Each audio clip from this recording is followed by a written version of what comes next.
Hey, did you know there's a lot more going on right now at our websites? Are you watching all 4 of them? If not, check them out.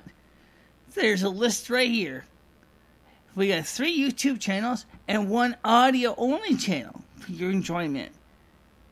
So come on and dig in and see all the stuff we do here at the North American Snow Queen Palace.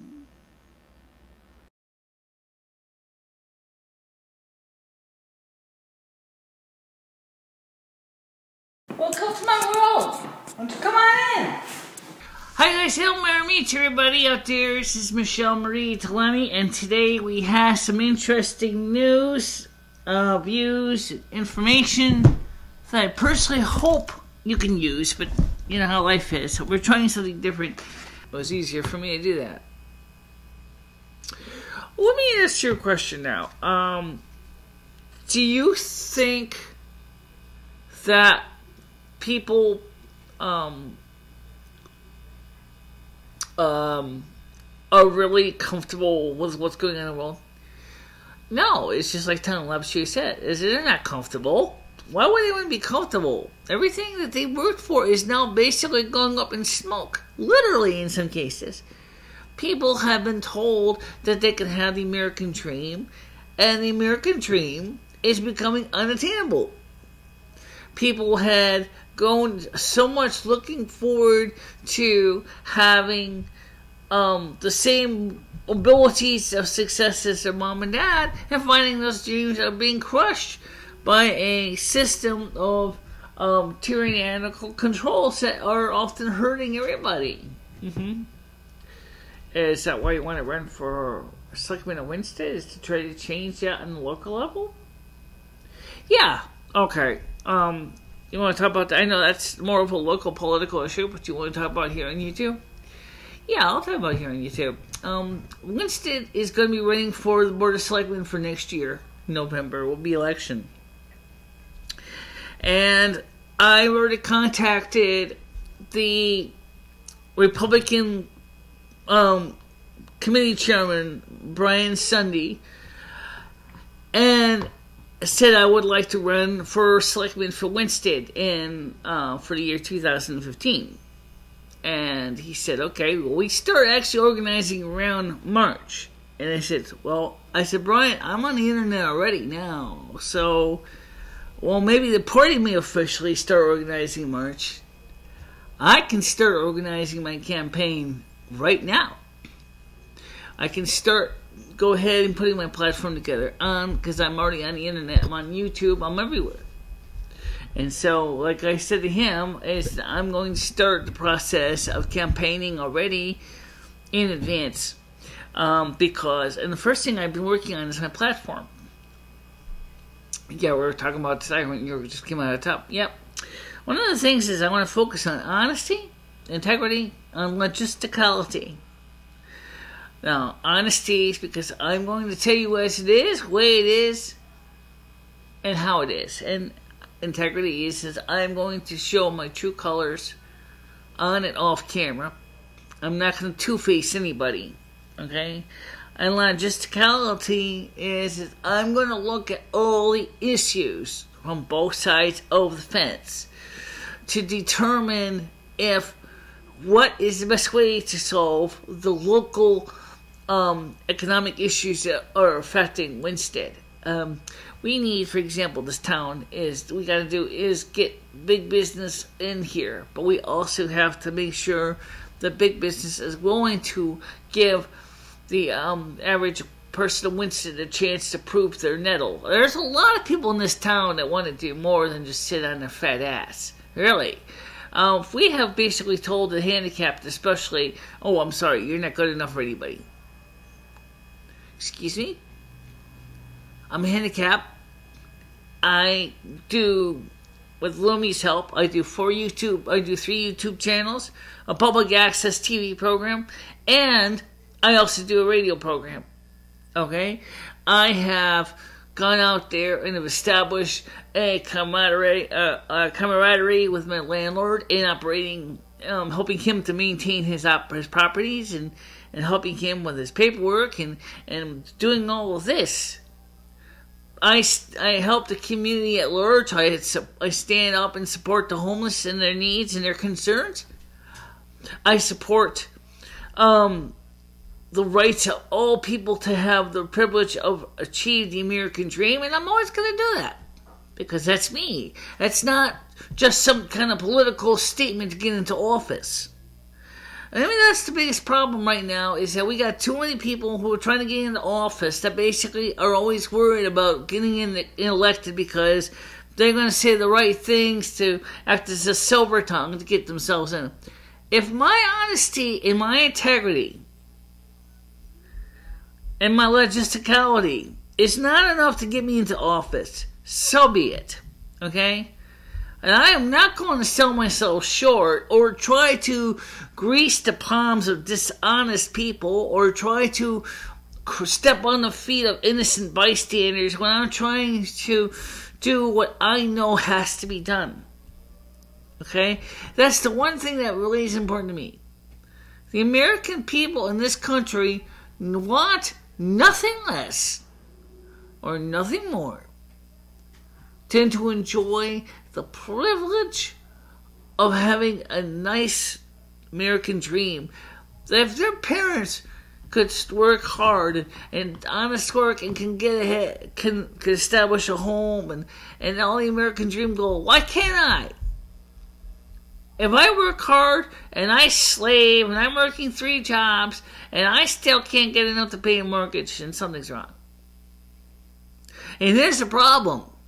The problem is a lot of it has to do with NAFTA and GATT. Not specifically just NAFTA and GATT, but it has to do with that. Whereas we basically have given all these special incitement for companies to outsource all their jobs to foreign countries under these free trade agreements, and which resulted in all of the American people who really are just as talented are not getting a chance to get hired because they're too expensive to hire. So these companies make Americans sound like the lazy, good-for-nothing freeloaders. Well, let me assure you of something here. American workers are not freeloaders. Okay? We're good people. We believe in honesty. We believe in doing what is right. But you know what the sad truth is?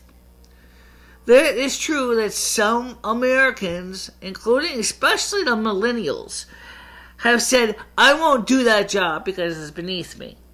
Well, ask your grandfather and your great-grandfather when they came over here to this country what kind of jobs they were doing. And you're going to sit there and tell me that, for example, if you can make money getting a decent paycheck, taking out garbage or emptying cesspits or cleaning the streets is beneath you, when your grandfather and great-grandfather probably was doing something very similar in their time. Just so that your parents and you could enjoy the American dream of having a house with 2 kids and a dog in the backyard, and a car, or 2 cars in the garage. You know, that's what? That's the sad truth, kid. Sometimes you gotta do the jobs you hate, because that's what's necessary. Well, okay. So, as I said, a lot of employers are saying, we don't want to hire American people because they're just too lazy. They don't want to do anything. You know what? Some of it's true. Some of these Americans, especially the millennials, are so entitled that they think that they can go right from college and go right into CEO at a corporation. I hate to say it, boys and girls, you're going to have to wake up here and look at the reality. It doesn't work that way. It's not that instant. You might have to start out in the mailroom first. Might have to work out as a secretary for some, vice president of operations or something or whatever. You don't go right from basically just walking in the door to president of a company in 1 week. It doesn't work that way. Despite what you might see on TV shows or movies like Greed and Wall Street. It doesn't work that way at all. And if you happen to be like me and Lummy, we're trying to start a small business ourselves. Pink Rose Communications, which is the actual communications arm of the North American Snow Queen Palace. That's what we do. This is our communications sector. This is not an easy job. I have to wake up every day, and some days I look at the calendar and I go, gee, I don't know what I'm supposed to talk about today. But then again, after I tip on the TV and watch the news and things like that, I kind of get an idea what to bring up, and I'm going to bring those topics up. The truth is that I have to struggle, just like everybody else does, to bring home the bacon. Okay, so I'm legally blind. That does not mean that I should just sit there on my fat ass. And God knows, I'll be honest, I got a fat ass. Alright? And a gut too. But that's not necessarily because I'm lazy.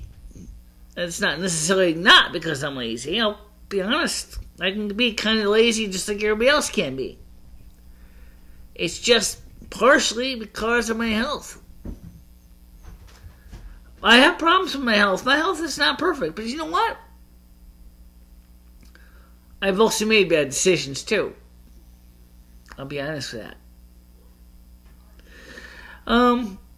So, as I said, I'm going to try this year. I want to give it a fair shake. I want to give it a good try to become a political candidate and for the town of Winsted Board of Selectmen. As I think this town needs to see a different view of the real world. Politicians, for the most part, in all the politics, are either A, college educated, ivory towered, people who have never really necessarily been in the lowest of the low trenches. Unfortunately, I wish it wasn't so much the case in the majority of the cases, but it is. Or those who do have some experience in the lower than low classes find themselves unable to deal with the political environment around them. It's just like a game. Fortunately enough, it's us versus them. The good guys and the bad guys seem to all have their own little teams rooting for them. It doesn't have to be that way. But it is. And I'm going to tell you something. If people in Winsted do elect me as selectman of Winsted, I'm going to do my damnedest to be the best they can be. I may not know everything about the political process. I may not know all the details. But I know where my heart is. And I know where my head is. And I know what I believe in. And that I believe in this town, and I believe in the people in this town. And I believe that this town, in order to become successful, needs to be creative and encouraging companies to bring workers back into Winsted and start new companies here. But likewise, the people in Winsted also want a reason to feel better for themselves. So I tell all of you, let's work together and let's fix that problem. Let's make it right. Let's give the people the jobs that they so want. At the same time, bring the companies in that can give the city of Winsted something it so wants. A tax base. Because if we don't do something soon, we're not going to have a town left. It'll be a ghost town like Dudleyville or Dudleytown. There'll be nothing. Just a tiny memory of what this town used to be. It's sad. It's true. Winsted is slowly, not even so slowly anymore, it's picking up, as is the rest of the world, is on the decline. People like to say, in case of Winsted, we like to say, well, it's up to the state to fix Winsted. No, it's up to Winsted to fix Winsted. The state's got enough problems. Let's work on our own solutions. One step at a time. There, I said it. You don't like it? That's okay. You don't have to. But I'd like to hear your response. How kind of an idea would you do to save a town that basically has lost all the mills? What would you do to get a town that has basically suffered severe economic dissipation of all the resources? What are you going to do in a town that doesn't even have much money to pay for the services that it needs? Okay, I'm going to leave the Centrella issue out of it. Those of you who don't know about this guy, he was a treasurer of the town of Winston. He took advantage of it, took lots and lots and lots of money. But I'm going to leave him out of it for this second, because I think that's only just part of the problem. The other part of the problem is that this town has got people have lost interest in Winsted. Winsted is everybody says, kind of like, oh, okay, I pay my taxes, the town takes care of itself. Well, that's fine if Winsted was, say, a monarchy, i.e., you pay the king protects you, right? Winsted is a republic. And Winsted operates a board of selectmen that listens to you, the constituents. We listen to what you got to say. And those of us who care at least look at what you're saying and try to come up with an answer that's going to help solve the problem. But one of the things you hear about politicians nowadays is that these men and women sit there and they talk about, how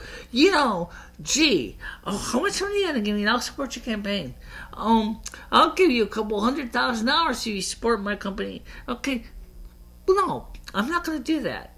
If anybody offers me money, favors, gifts, whatever, I'm going to flat right refuse you. I'm talking about from a political campaign or political operations. Because if you're going to try to woo me over by trying to say that if I support your agenda, that you're going to vote for me, I'm going to tell you right now, I'm not interested. I don't necessarily want your money. I don't necessarily want to pick sides in any agenda. I want to do something better than that. I want to work towards finding a solution we can all understand and live with. That's what I want. I've been listening to this stuff on the news. I've been listening to it on the national level, global level, and sadly enough, I don't see too much news from Winsted on my cell phone because, unfortunately, Winsted doesn't really get a lot of coverage on the cell phone. Although I did get something from the Facebook Winsted government page. I do get that. But one of the things is we got to change things. And just like Tom Lupshu said, things are changing. And they're changing very, very quickly. And nothing is as good as it used to be. It's time to crack our knuckles and get to work, boys and girls. If we're going to begin to solve the issues, we're going to stop thinking like the world. We're going to stop thinking on the state and the country and the county. It's time to think on the city and town levels. We're going to work our way up. To fix the problems, we start with the most basic government organization. Okay? Which actually is a little smaller than the town, but for this take, most cases, most people think of Winsted as the town. So we'll think of it on the town level. Let's start by fixing the problems of Winsted first. Then we can start dealing with things on the county level of Litchfield. What can we do once Winsted's situation is fixed, along with the other towns working to solve their own problems, that we can all focus on to fix the problems of Litchfield. Then once we figure that out, then we can figure out how we can fix the problems of the state of Connecticut. And once all the people in the state of Connecticut, all the counties and cities and individuals work and get a solution for Connecticut that we can all live with, then maybe we can begin to deal with the region, which is the Northeast. And after that, we can go ahead and work our way up to deal with the federal government. And once everything in the federal government, by the way, this is not going to happen no overnight, kid. Sorry, I wish I could tell you that. It won't. By this time, at this level, it could possibly take about 15, 25 years to get there. But we'll do it one step at a time. That's what I'm going to tell you. Now, as I said, as far as the running for political office here in Winsted as Selectman, I'm going to throw my damnedest this year to make it happen. If it does, it does. If it don't, well, that's okay too. I would like to try it. I'll be honest, I don't really know how I'm going to be able to handle sitting through all the political town meetings, but you know what? I've certainly sat through worse, so I certainly could probably at least look at what I want to help you. Okay, it's just like I want to do here on my YouTube channel. I want to help you too, but if you don't tell me what's wrong, I can't help you. Okay, that's a wrap. And don't forget to like or dislike, share with your friends and enemies. Subscribe if you have not already done so. And post your comments, complaints, suggestions, and gripes down here. And I will read them. And I will try to respond to them if I can. Okay? And we'll see where we go from there. Okay? So for now, I'm just going to wrap this up here. Bye-bye. Bye-bye, everybody.